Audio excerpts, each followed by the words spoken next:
Advanced Psychoproctology for Beginners, A-hole Diagnosis, Treatment, and Prevention with Dr. Jeremy Sherman.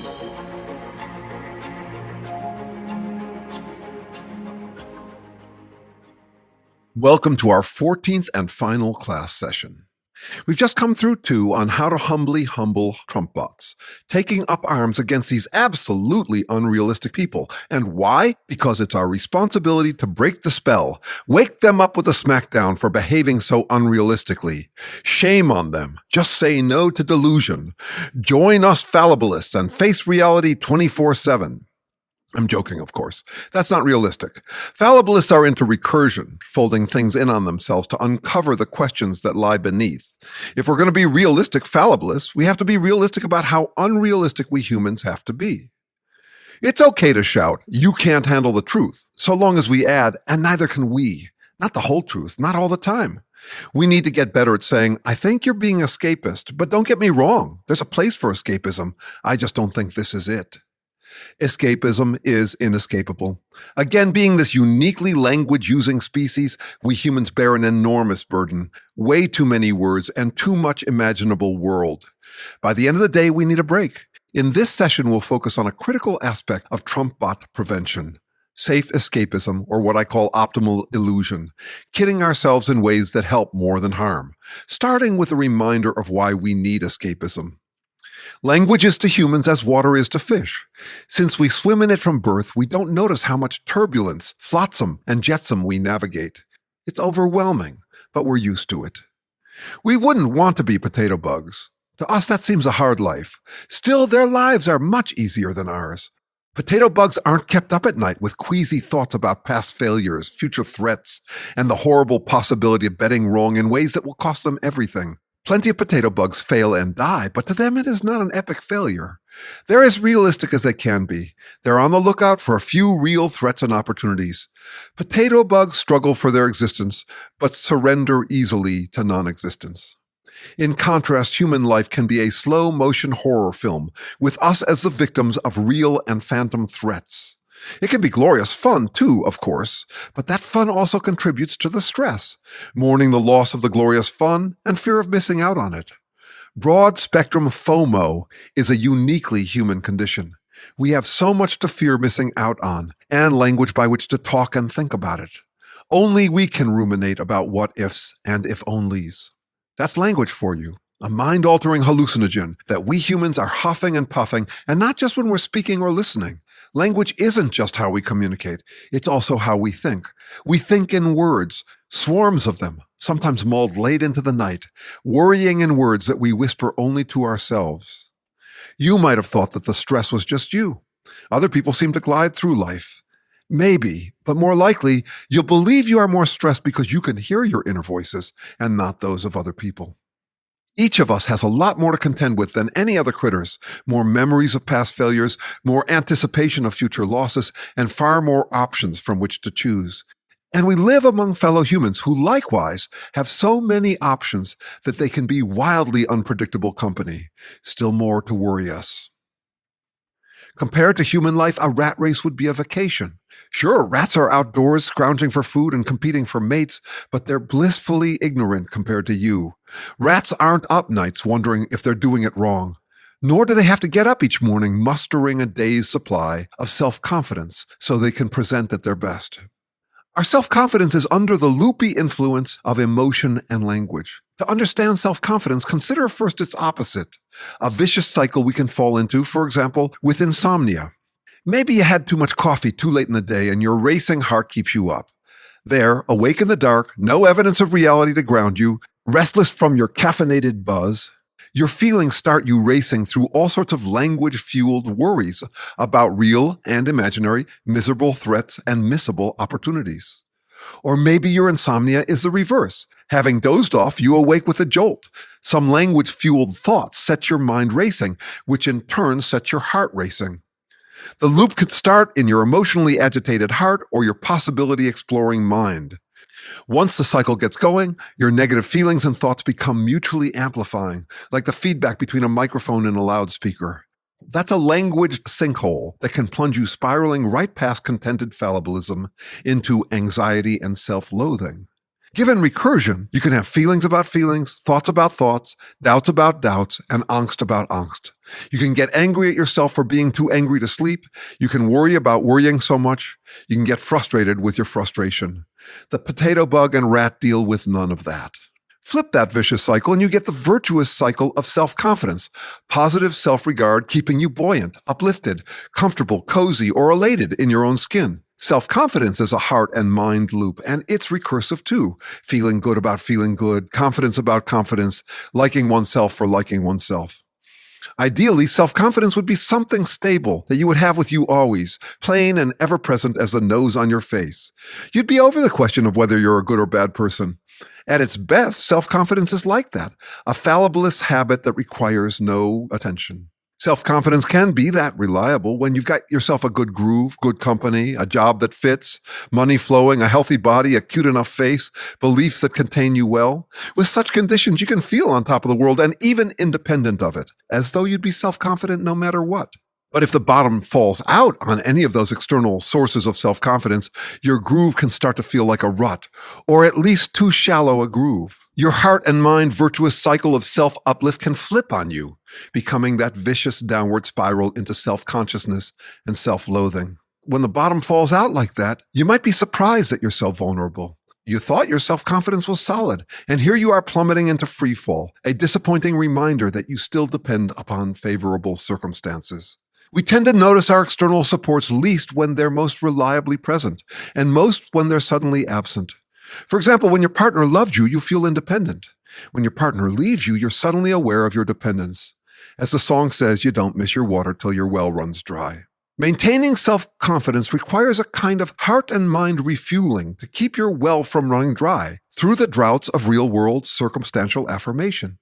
We have to stay hopeful even in rough times, which requires a little escapist fudging, ways of refueling our mojo, even if it means fooling ourselves to get it. Throughout this course, I've argued that with language, we humans have more reality to escape and more ways to escape it. We're more self-tortured, yet more self-pleasuring than other organisms. Of all creatures, we're the only ones hounded by infinite possibilities, but we are also the only organisms with infinite ways to duck out of the degrading sandstorm of possibilities when it gets to be too much. When reality is just too much to bear, we can close our eyes and drown it out with encouraging words and thought. Language is a source of uniquely human pain, but it's also a painkiller through our linguistic powers of self-soothing, the ability to give ourselves confirmation bias pep talks. We can also seek external reassurances delivered through language, our friends' praise, and our mutual admiration societies. We can make believe, engaging in delusions of grandeur while going about our business. Escapism can mean many things, but here I'll focus on it as an ego boost filling station where we lift ourselves clear of the pits of discouragement. With escapism, we can close our eyes and pretend we're doing far better than we are. Again, call it myopium, pain-killing myopia, short-sightedness we can employ to dissociate from the overwhelm of human life, giving ourselves ego boosts to keep ourselves aloft. Encouragement and discouragement ebb and flow. We try to stay encouraged. When outside encouragement dries up or discouragement floods in, we have to generate our own encouragement. To survive, hummingbirds need sweet nectar every 15 minutes. At our most insecure, we can be like encouragement hummingbirds, needing some kind of encouraging sign at frequent intervals. Camels store weeks' worth of water in their hump.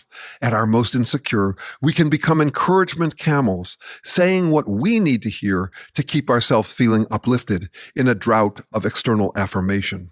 Though insecurity can be a lifelong experience for the depressed or traumatized, it shouldn't be mistaken for a rare trait. Anyone who claims to have gotten over it is probably thriving on a lot of bravado and is in for a big surprise when the bottom drops out on their external sources of encouragement.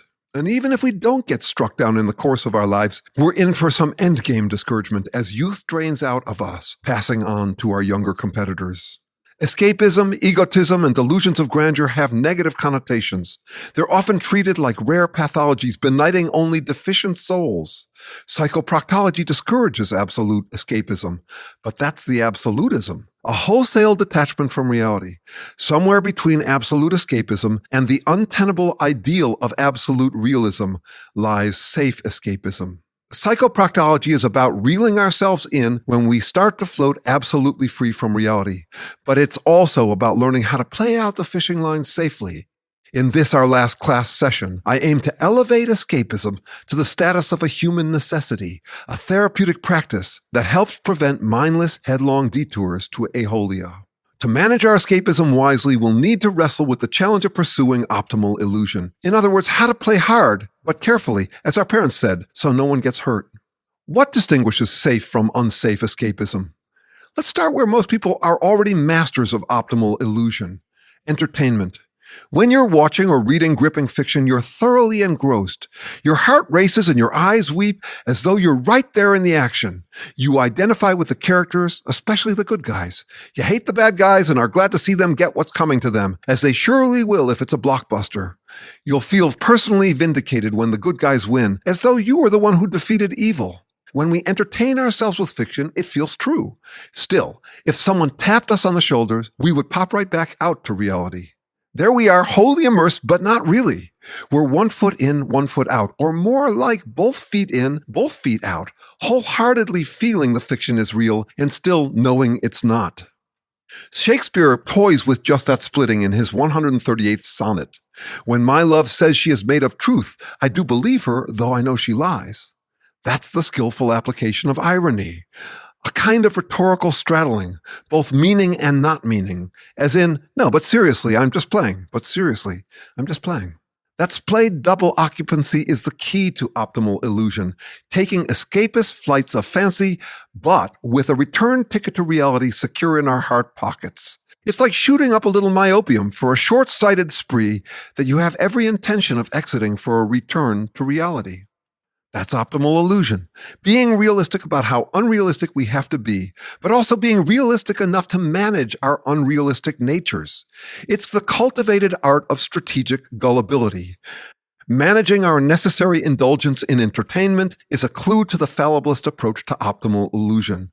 We throw ourselves deep into fiction, but with a plan to land ourselves back in reality. Entertainment occupies an ambiguous place in modern culture. It's related yet distinct from art and education. We think of it as a trivial indulgence that we could and perhaps should do without, but we also know that no one does. Entertainment is craved, maybe even a necessity. So which is it? Is entertainment just empty-calorie mind candy or a nutritional staple? And if it's a staple, for what? The word comes from the Latin, to hold among, as in entertaining a possibility. By the 1400s, it meant to hold up, maintain, keep someone in a certain frame of mind, which is close to how I'll use it here, keeping ourselves in a self-affirmed frame of mind.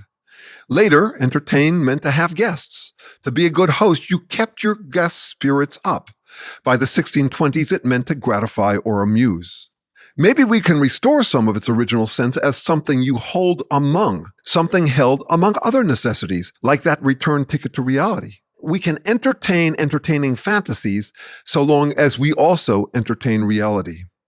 Though we may feel grubby after binging on entertainment, while we're in it, we're calm, if not elated, full of ourselves in a controlled environment, enjoying the vicarious thrill we get from identifying with the heroes that we're not, bravely vanquishing villains, but from a safe distance. We often blend entertainment with art or education, both of which contribute to knowledge and wisdom.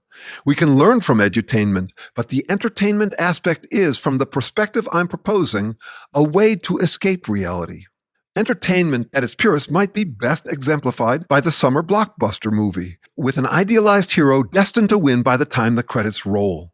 Predictable, but for even the most sophisticated among us, a perennial pleasure.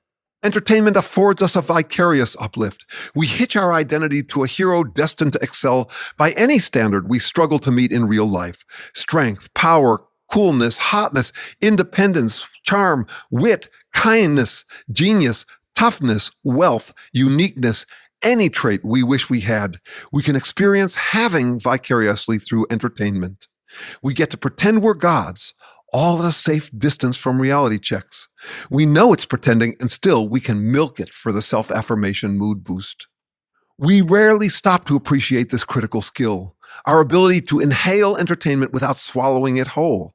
It's a bit like another unconscious skill, Our epiglottis's wisdom to know the difference between food and air, routing air but not food down our windpipe. We only notice that skill when it fails us and we choke on food. In parallel, a Trump bot is swallowing hot air as though it's red meat. They act like make-believe is real, and people end up getting hurt. Entertainment is not limited to fiction. Spectator sports, video games, partying hard with friends, drugs, alcohol, fashion, playing music and imagining that you're a rock star, playing sports and imagining that you're a super athlete, daydreaming, virtual reality, grandstanding with virtue signaling memes, posting hottie selfies, seeking social media likes, and masturbation. If we define entertainment as any mood boost we can achieve by escapism, that's all entertainment. We get to play God with entertainment, getting our Trump-botting yayas out, feeling it fully, and with optimal illusion, not letting it go to our heads. Take some loud anthem rock concert. You cosplay up. The stadium goes dark, masking the reality outside. You become one with the band. You revel like some badass baller, cocky mocking fear and death. You rebel yell about the fools out there who don't understand or appreciate your heroic glory. And then, when it's over, you find your car and settle back into reality. That's optimal illusion. Some forms of entertainment are honored. Others are trivialized or scorned. You'd be ashamed to admit that you indulge in some, and you'd be proud of others. What counts as acceptable entertainment changes over time. 2,500 years ago, Plato scorned the theater. In the 1920s, religious fundamentalists scorned the circus. In the 1950s, our grandparents scorned comic books and pulp fiction. In the 1960s, many worried about the television as the idiot box. Today, we worry about addiction to social media. There's entertainment competition, understandably. The rivalry between religious sects is to some extent that kind of competition. Each religion sustained by member brand loyalty, people showing up to virtue signal by having the one true faith. Entertainment is big business. Yesterday's popular forms of escapism are bound to be leery of new forms muscling in. So is there any consistent standard by which to distinguish between healthy and unhealthy forms of entertainment? Psychoproctology suggests one. It's about that return ticket to reality. Imagine an usher coming out at the end of a superhero movie and asking if you liked it. You nod enthusiastically. The usher then says you can come back to see the sequels on one condition. You have to become a missionary for the fiction, and not just promoting it as fiction worth seeing. No, you have to go out and insist that the fiction you just visited is more real than reality. You balk, but the usher says not to worry. You'll get more of a buzz if you insist it's true, and you'll get the buzz of being a missionary. Besides, he's going to supply you with all the rationalizing tricks you need to defeat anyone who claims that the movie was fiction. He'll issue you a bottomless deck of wildcard trump cards for spin and frame dominating on behalf of your claim that the fiction you just saw is true. And there's a bonus. You can use those wildcard trump cards to rationalize anything you want. For example, in addition to insisting that the movie's superhero is real, you get to also insist that the superhero is on your side. Anyone who attacks you is attacking the superhero, which means holy war. How dare they challenge your white hat symbol? You're Superman. You know because that's how you felt while you were watching the movie. That's a pretty sweet deal. The wildcard trump cards the usher will issue to you are all-purpose, so you can use the same cards to claim authority and bullshit those on anything you want. Cults, including fundamentalist religions, are like that. If you like our fiction and want more, you have to go out and insist it's nonfiction. We'll tool you up to defend that claim against all challenges, and all challenges to you too. The toolkit can be as simple as declaring holy war. All you need is a white hat and a black hat. Any symbol will do so long as there's no gray and you're on the side of everything right and righteous. Just declare that the white hat represents everything absolutely and eternally right, and the black hat represents everything eternally evil. Then claim to don the white hat, swearing allegiance to everything good. From then on, anyone who challenges you is challenging white hat goodness, and therefore must be black hat evil. As a white hat crusader, your moral duty requires you to ignore anything those black hats say, and to destroy them in holy war. No black hat deed too dirty for a white hat like you. The white hat symbol of pure goodness could be a MAGA hat, a cross, a flag, a real person like real Donald Trump, or some cult guru, or an imaginary person like God or Q, or even just a concept like patriotism, liberty, or mindfulness. Taking the usher up on this offer, you could make the white hat fictional superhero your symbol of everything good. You're with Captain America, who represents everything strong, right, and righteous. Anyone who attacks you is attacking Captain America. And you can do that with God. Identify yourself with his almighty virtue, and from then on, anything that attacks you attacks God. Anyone who disagrees with you is the devil's spawn, so no, you don't have to consider their perspective. It would be a sin to listen to them, and it's your duty to obliterate them in the name of God, whose authority you humbly represent on earth. Now, religions can be superb forms of entertainment. We can blend it with art and education, but that doesn't detract from its entertainment value as I define it here. A therapeutic self-confidence filling station. Attending religious services can be a lot like going to anthem rock concerts. Some modern megachurches lean way into that anthem rock concert entertainment value. A church's self-confidence uplift may be a different flavor from a rock concert, more the fantasy of being among the pious elect than the punk anarchists. Still, the point is to come out of one's place of entertainment replenished, high on yourself as a humble servant of righteousness, ready to greet another week. God is your ally, your permanent name-droppable friend. He loves you unconditionally like a faithful lover. Though it's cloaked in humility, religious ritual is a form of self-romancing entertainment. And it's a perfectly healthy one, too, provided you don't mistake it for reality. We call religions and spiritualities beliefs in the supernatural. But the fiction doesn't have to be super. There are lots of escapisms that have nothing to do with God or some higher power. Call them extra-natural, outside of nature. Any of the mix and match imagining we can do with our words for parts of nature. God is a mix and match male human superbeing lord. But there's also Class 5's mouse in a pink tutu dancing atop the universe. That mouse is extra-natural, not supernatural. So is Trump's America to Make Great Again, Hitler's Third Reich, or Mr. and Mrs. Right. They're incoherent mix-and-match collages of positive features, symbols of eternal satisfaction on all fronts, made possible by ignoring the inconsistencies that would be a constraint in nature. There's a place for such extra-natural figments of entertainment, just not in reality. A Trump rally could be a great form of entertainment, too. It has all the qualities of an anthem rock concert: cosplay, recreational drugs and alcohol, fantasies of being pious saints while also being punk cynics. Rally attendees hear Trump's words the way many of us listen to anthem rock lyrics. Never mind what the lyrics say or mean. They just sound hella right, righteous and mighty. Humming along, you feel united in a heady headbang high.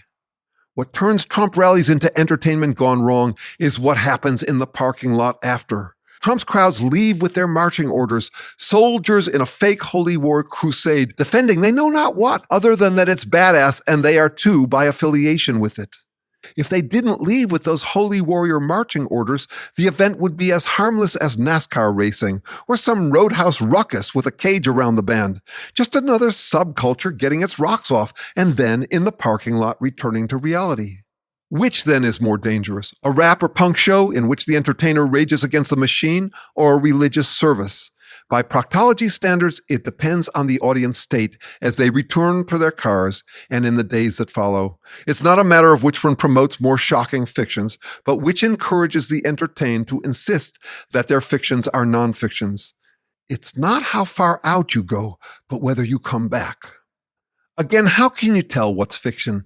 Isn't it arrogant to say you know that other people are treating a fiction as more real than reality? Who's to say what's reality? We place educated bets. That's what fallibilists do. Fallibilists reside neither in a Trumpbot's fake authority about reality, nor in its opposite, the Trumpbot's doctrine of foregone in conclusion, whereby no one has the right to assert anything. You'll often get those two extremes asserted out, two sides of the same hypocritical mouth. Trumpbots defending their proud blind faith as though any challenge is arrogance since there's no knowing what's true.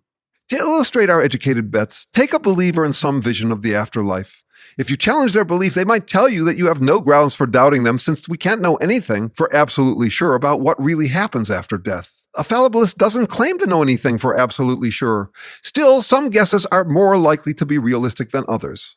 For example, the religious and non-religious can all agree that it is highly unlikely that after death, a soul immediately migrates through the supernatural ether into a gummy worm at a convenience store on some Polynesian island.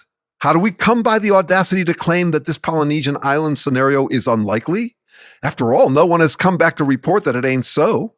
We surmise that it's unlikely by triangulation from other findings about reality that we hold with high confidence.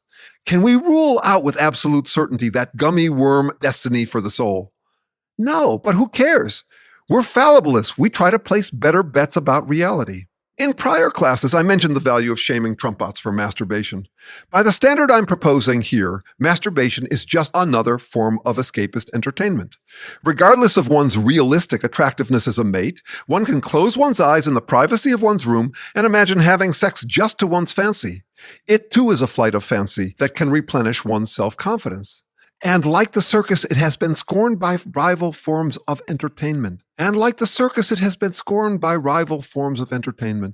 Not just religions, but by romantic partners too. Yes, romance in all its many forms is a kind of escapist uplift. Ask any couple after the honeymoon period. From then on, they have to balance romance with realism. In most cases, the fictional nature of masturbatory fantasies would be evident to the masturbator. Many such dream liaisons would be out of our league and mercifully implausible. One couldn't and indeed wouldn't want to realize them, what with all the complications that would ensue. As escapism, though, the fantasy's harmless utility depends on what happens after. Healthy escapism has us zipping up after and returning to reality.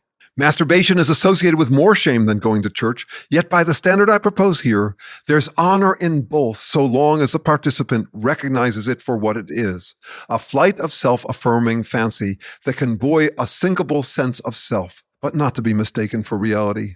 If one returns to reality after masturbating or church, they're both perfectly workable expressions of optimal illusion.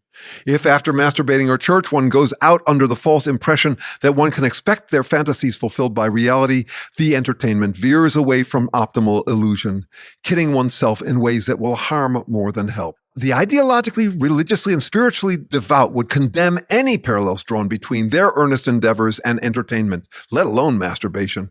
To them, their proud, faithful devotion represents a commitment to sacred, eternal, unbeatable, supernatural reality, the very opposite of self-indulgent delusion. It is just such unbeatable hubris that should give escapism and entertainment a bad name. Taking one's sacred fictions that seriously is what I'm arguing here makes them more dangerous and dishonorable than masturbation, after which decent people pull up their drawers and get back to reality. As I promote it here, optimal illusion urges us to demote self-sanctified cults to the elevated status of entertainment. It's like what we do when we're trying to reel in Trump bots, humbly humbling people who play God, demoting them not to personal humiliation, but to the elevated status of mere humans like the rest of us. But what about the important moral lessons one can learn in church or at an ideological rally? Are they worth nothing? Again, entertainment is often blended with art and education. Maybe we don't find much of a blend in masturbation, but we find plenty in fiction. We harvest both escapism and wisdom. For example, we can harvest entertainment and moral lessons from a superhero movie or a religious service. Superhero movies are pantheistic morality plays. Like pantheistic gods, superheroes have diverse characters and conflicts, making them more pluralistic and humanistic than monotheist gods. Monotheistic gods are imagined as omnipresent, which can mean infinite in space and time, eternally everywhere, but omnipresent can also mean eternally consistent. God is one, never of two minds. The one thing an omnipresent God can't do is trick or defeat itself. Not the case with a pantheon of gods or superheroes. God's last words are always consistent. God is imagined as having absolute integrity. Such monotheistic gods aren't created just in man's image, but as I've argued in a Trump bot's image. They're figments of ultimate satisfaction, an impossible mix and match of four traits all organisms would want. Organisms are selves making functionally responsive effort. Omnipresence is a dream of ideal, unconflicted, eternal selfhood. Omniscience is a dream of ultimate responsive fittedness. Omniscience is the dream of ultimate fittedness, knowing one's circumstances perfectly. And omnipotence is the dream of indomitable power. It's no accident we describe Trump bots as playing God. Cultish Trump bots don't just play God. They often imagine a Trump bot God on whose side they play. Fundamentalists treat their sacred texts as inerrant. If you find an inconsistency, you must be reading it wrong. Of course, those sacred texts are anything but consistent.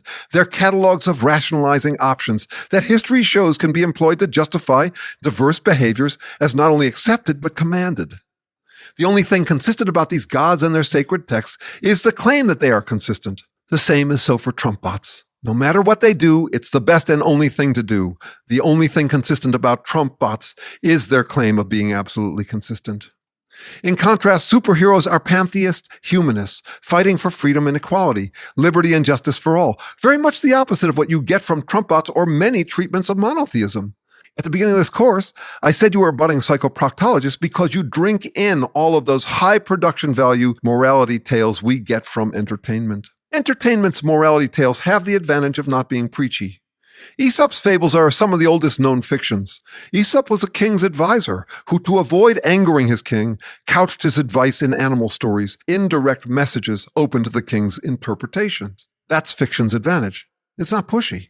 Making some characters more familiar and likable can nudge audiences towards identifying with them, but fiction doesn't impose the lessons to learn from them.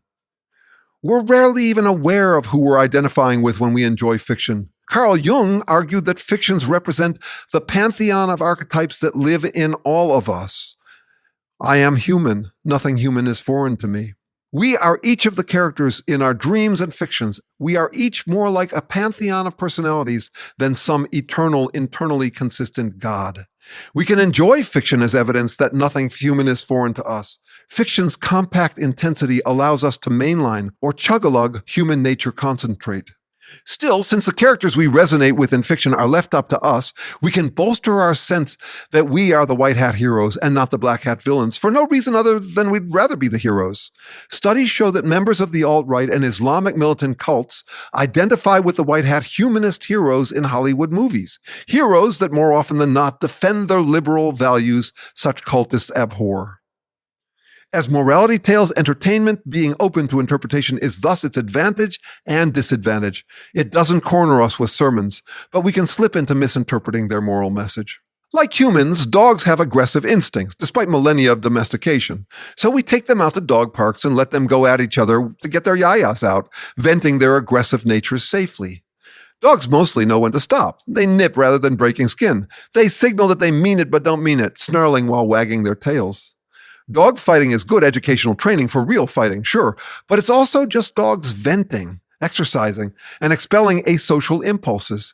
We humans have plenty of entertainment for that kind of venting, from violent video games to pro wrestling to pornography, which is like the WWF for libido, actors faking it, though convincingly enough when we're in the mood.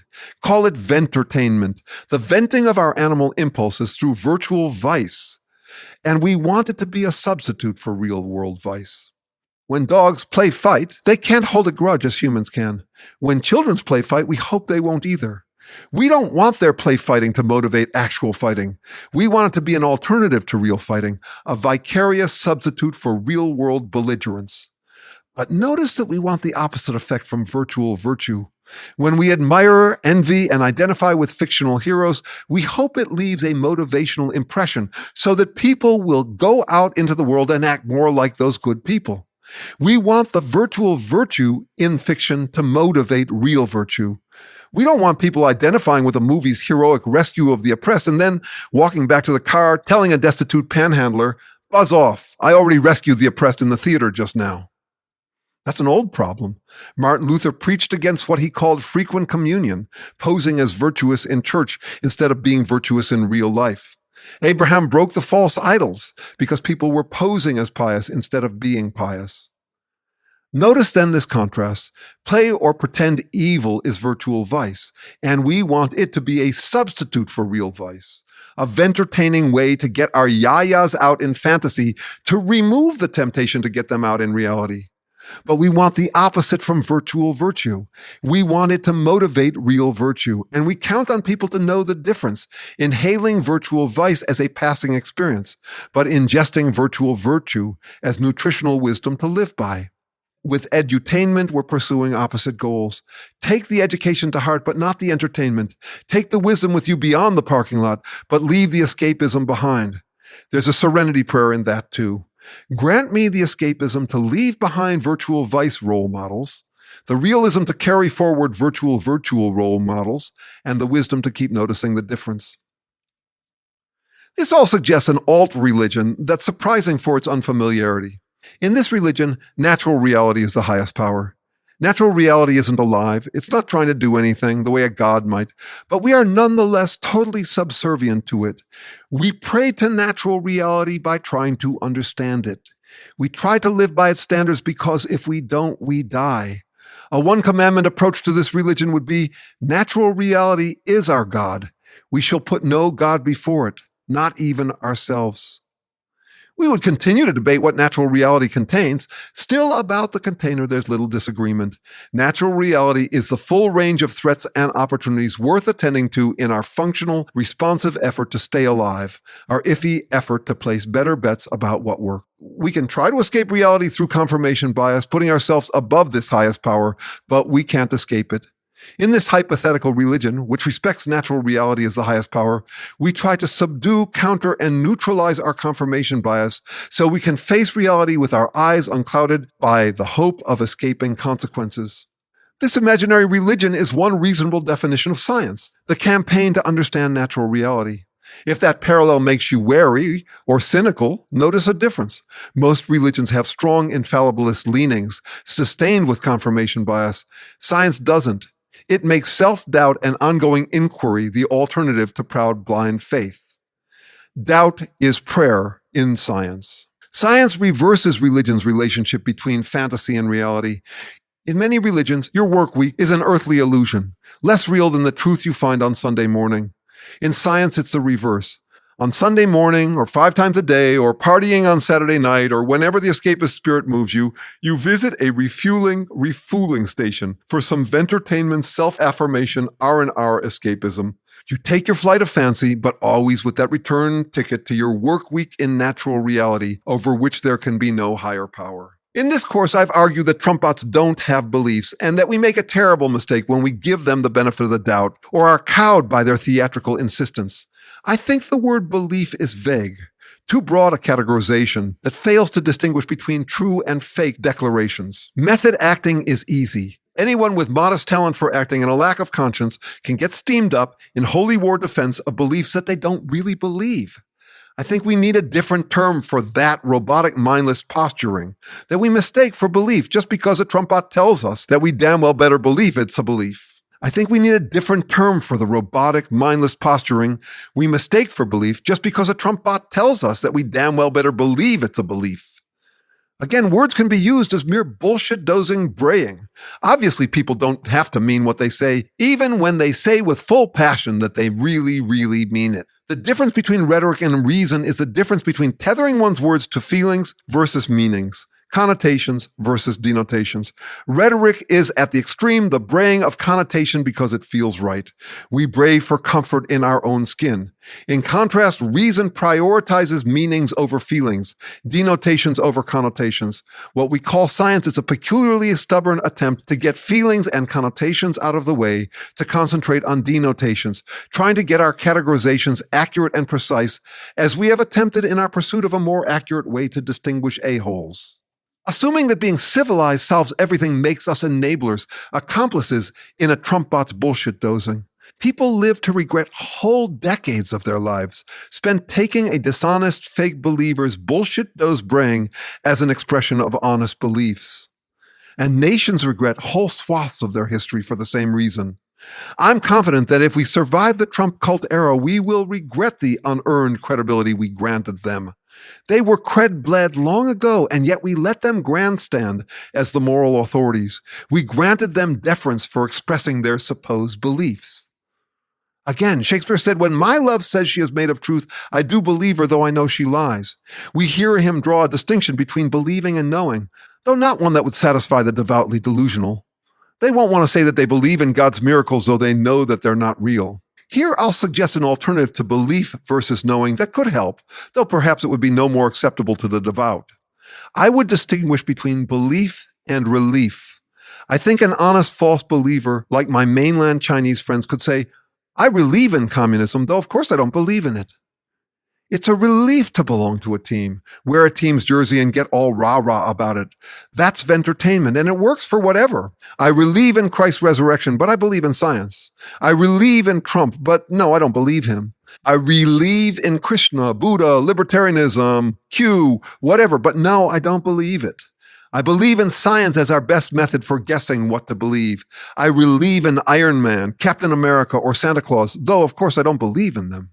I admire that kind of honest, fake belief. It's an admission that we aren't absolute realists. None of us are. We all need relief from reality. Santa Claus is a great exemplar for how gods could be held. Santa is a handy, entertaining way to teach basic, simplistic morality to children. For example, generosity and the difference between naughty and nice, lumps of coal and presents. We humor our children for believing in Santa Claus. Eventually, they'll face reality. Santa Claus is not real, that the world is unfair, that Santa often gives more presents to naughty rich children than nice poor ones. We too believed in Santa when we were kids.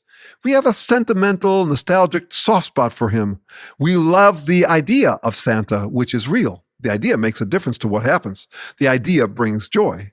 Of course, the idea of something does not prove the existence of something. The idea of Santa is real even though Santa is not. Adults know that. They relieve and even relive childhood relief from the idea of Santa. But no, they don't believe in Santa. We feel the same way about Greek myths by now, upon which many superhero movies are modeled. We love them. They're part of our cultural history. They're great entertainment, art, and education. Their legacy lives on in many words we use. We still believe in them. But no, we don't believe in them. Over centuries of maturation, if humanity is lucky enough to get them, maybe we'll get better at distinguishing between relieving and believing. I think we must. We humans can't endure reality without our reliefs, nor can we survive without realistic beliefs. Okay, time to wrap this course up with a few last words that must not be taken as last words. Throughout this course, I've argued that the most important takeaways are the two questions that have driven our exploration here: how to distinguish a-holes and how to humbly humble them out of it. My guesses here about how to answer those two questions are provisional. Now that you're an advanced psychoproctologist, I hope you'll seek still better bets than any I've come to here. Though it would be wonderful to live in a Trump-bot-free culture, if not a Trump-bot-free world, that's not going to happen. It may be the biggest disappointment any of us encounter, not just how much evil there is in the world, but how any of us can be drawn to it by some detour to aholia. That's our world, and it's understandable, what with the burdens of the human condition and our confirmation bias means for pretending them away. As Bertolt Brecht said after the defeat of a fascist leader, "Do not rejoice in his defeat, you men, for though the world has stood up and stopped the bastard, the bitch that bore him is in heat again." Of course, do rejoice in the fall of any Trump bot undermined by reality, and especially reality abetted by your psychoproctology efforts to get them to cut it out before reality does its worst to them, and before they generate a whole lot of a-hole collateral damage. Still be wary of wokeness, for though we can awake to insights, we're nodding off again by nightfall. There's plenty of damage perpetrated by bad bets and lousy spin. Stopping Trump bots doesn't resolve all problems, but I would argue it solves the most fundamental. Fallibilism is how we can have, at minimum, some compatibility in how we negotiate the incompatibilities.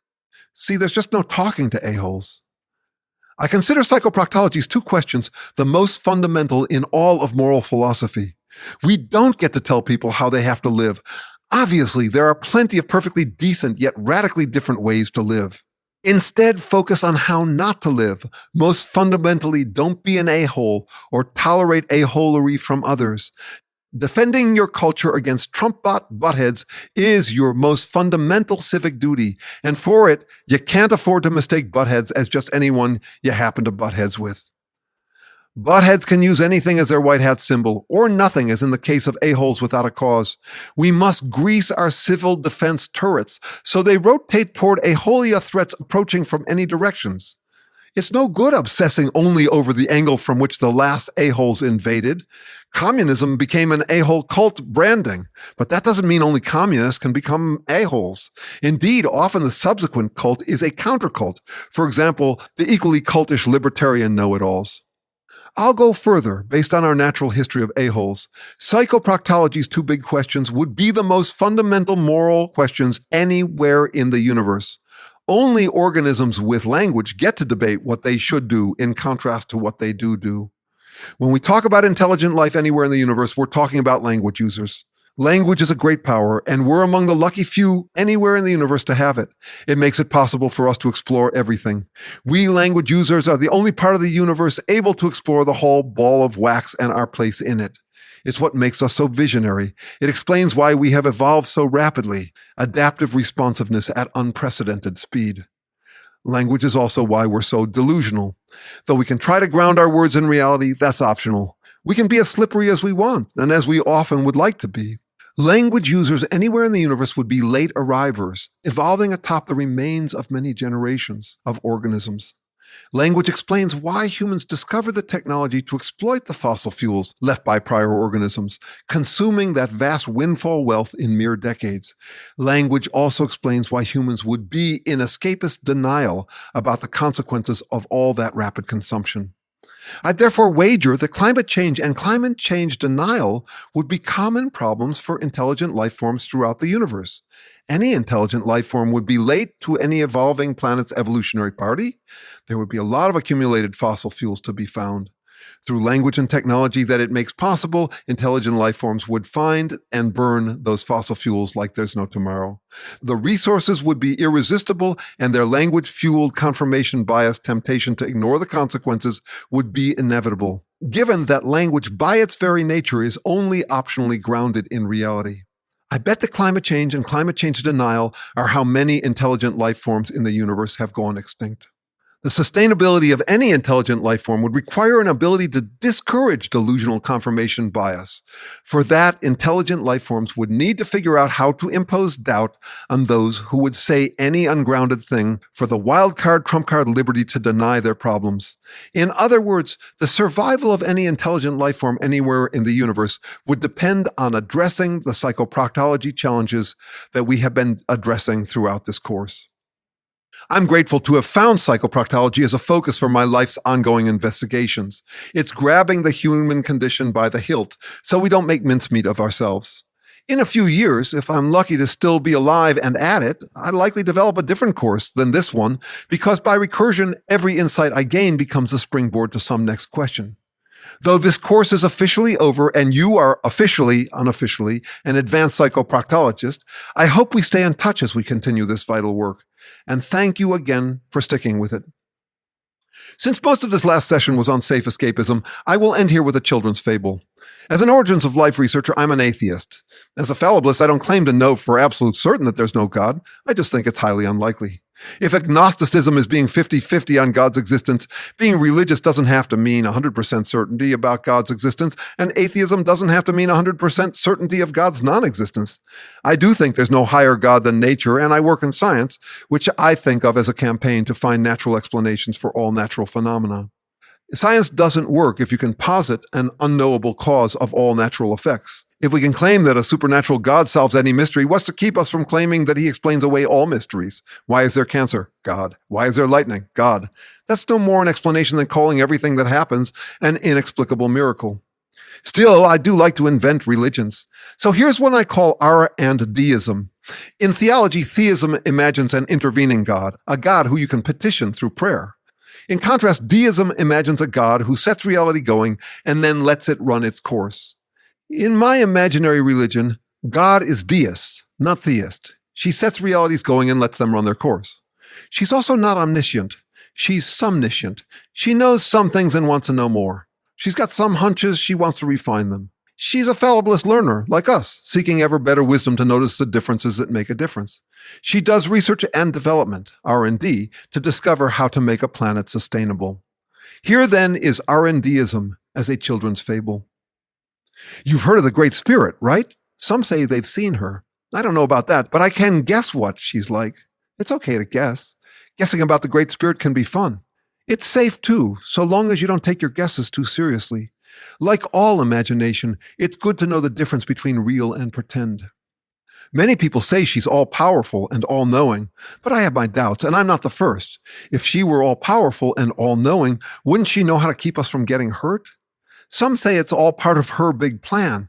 People have to get hurt. But why? If she's all-powerful, can't she do things without people getting hurt? If the Great Spirit is so powerful, can she create a mountain so big she can't move it? If she can or she can't, then she's not all-powerful.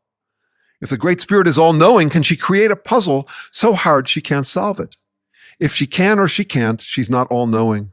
The word for all-powerful is omnipotent. The word for all-knowing is omniscient. My guess is that the Great Spirit isn't omnipotent or omniscient, all-powerful or all-knowing. My guess is that she's somnipotent and somniscient. She's got some power and knowledge. She'd like more power and knowledge, so she's studying, just like you. Except there's no Great Spirit school, so she just studies the way scientists do, trying things out, seeing what works. And she does have a plan, or at least a goal. See, she's trying to make an eternal life, a planet where life just goes on and on forever. You've heard about heaven, maybe, the Great Spirit's Disneyland that lasts forever. I don't guess that's the heaven that the Great Spirit has in mind. She wants heaven on a planet. She wants a planet where life goes on and on, eternal life on a sustainable planet. The Great Spirit sets up these planet experiments and then doesn't mess with them. She just gets them going and observes so she can learn from her mistakes. Have you ever done an experiment? I bet you have. Like, can this car roll down the track without falling off? You let the car go and you observe. If you used your hands to stop the car from falling off, you wouldn't find out whether the car would stay on the track. You start it and then watch. And if it does fall off, well, you learn something and try something different next time. The Great Spirit is like that. She plants life on planets all over the universe, and then she just watches it, hoping that it will last and last. So far, none have. But that doesn't stop her. She really wants one to last and last, so she tries and tries again. A few years ago, the Great Spirit was going to bed one night when she had a new idea. Maybe she needs to create a creature that talks. With talking, the creatures could talk about how to take care of their planet and all of the other creatures. The Great Spirit was so excited by her new idea that she could hardly sleep that night. And the next day she created some of those planets, and then she watched what happened. Can you guess what happened? The creatures talked about everything. They had a lot of fun because their words gave them great imaginations. They talked about how to make their world work, but they also talked about all sorts of wild imaginary things. Some of these talking creatures said that they knew the meaning of life. It was to please an angry Great Spirit, even if it hurt other creatures. The Great Spirit was disappointed, but not angry. She kept trying until she created our planet here, with you and me and all of us talking. There was still a lot of crazy fun talk about wild pretend things. Some people didn't know the difference between reality and pretend, so many people talked as though the pretend was real. They didn't know how to pretend the way you do. You pretend lots, but you know the difference between pretend and real, or at least you're learning, right? So here we are, the Great Spirit's experiment in how to make life go on and on. We're doing pretty good, not perfect, but with your parents and your help, we could be the Great Spirit's first successful experiment in making life go on and on and on. That would be fun.